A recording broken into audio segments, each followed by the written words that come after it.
বিয়া হ'ল, বিয়া হোৱাৰ পিছত এবছৰ 2 বছৰ 3 বছৰ নাই, বাচ্চা নাই হোৱা। কিয় হোৱা নাই? ডক্টৰ তাত লৈ গ'ল, ইয়াত কি ওলাইছে? অভেৰিত চিষ্ট ওলাইছে। বা এজনী সৰু ছোৱালী মাহেকীয়া হ'লে খুব পেট বিষায়, মাহেকীয়া হোৱা মানে সেইখিনি স্কুল বন্ধ পায়। ঢেৰ শালবন, মূৰৰ চুলি গৈছে, মুখত চুলি গজা আৰম্ভ হৈছে। ৰাতিপুৱা উঠি বাপেকে জীয়েকে একেলগে ৰেজৰ মাৰে, হয় নাই? ধেমালি যদিও এনেকুৱা আছে, ছোৱালী মনে মনে ৰেজৰ মাৰে, মই জানো। শালমন, পিঠিত গাঠালমন, মেনষ্ট্ৰুৱেশ্যন ক্ৰেম্প হয়, মাহেকীয়া হ'লে বহুত ব্লিডিং হয়, নহ'লে নহয়েই, কিমান নহয়। এইবোৰ কিয় হৈছে? অভেৰি লাষ্টত গাড়ী ডক্টৰ যাব, আল্ট্ৰাচাউণ্ড কৰিব, কি দেখিব? অভেৰিকেইটা চিষ্ট হৈছে, যিকেইটা কোষৰ পৰা, ডিম্বাণুৰ পৰা বাচ্চা জন্ম হ'বৰ কাৰণে ৰিজাৰ্ভ হৈ আছে কণীকেইটা, সেই কণীকেইটা বেলুনৰ দৰে ফুলি গৈছে। কি কাৰণে? আগতে আইতাহঁতৰ যেতিয়া বিয়া হৈ আহিছিলে,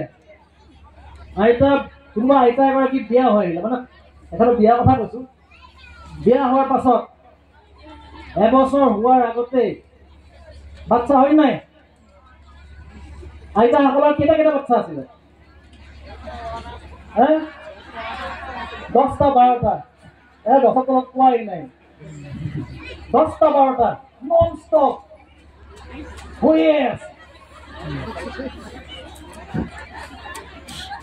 আজি সেই জ্বলা বতা দি আহিছিল, আকৌ হ'লে, হয় নাই? কিয়? আগতে আইতাসকলে কি কৰিছিলে?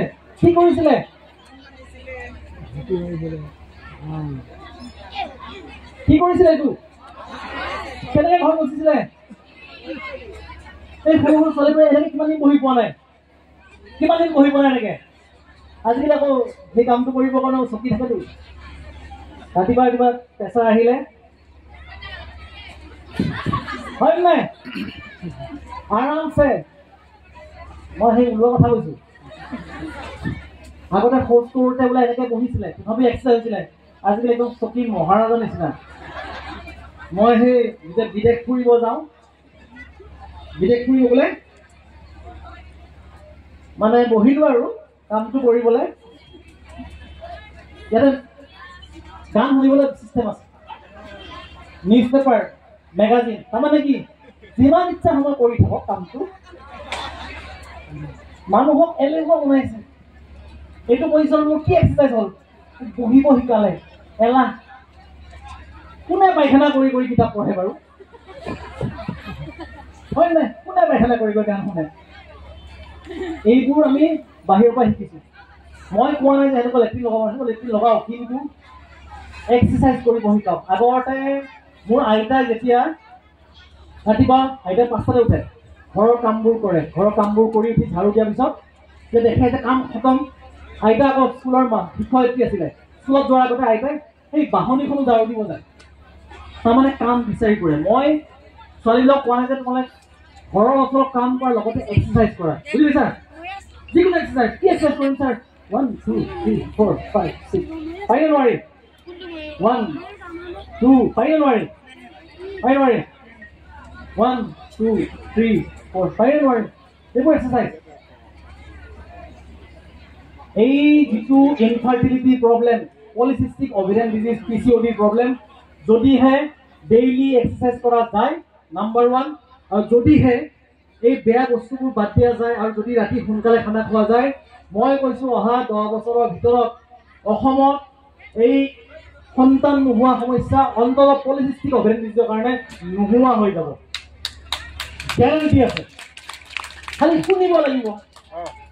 সেইকাৰণে যেতিয়াই আপোনাৰ ঘৰত এজনী ছোৱালী জন্ম হয় নহয়, ছোৱালীজনীক আপুনি সৰুৰ পৰা এক্সাৰচাইজ কৰিব শিকাওক।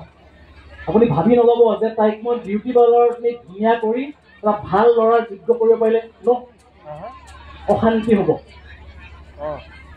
বুজি পালে? সেইকাৰণে ল'ৰাবিলাকক কৈছো, যিবিলাক বিবাহিত নহয়, গাৰ্লফ্ৰেণ্ড আছে যদি বিয়া পতাৰ আগতে ক'বা এক্সাৰচাইজ কৰ, তেতিয়াহে বিয়া পাতি, বুজিছা? হেণ্ডচাম তোমাক কৈছো মই, বিয়া পাতিছে নাই পতা?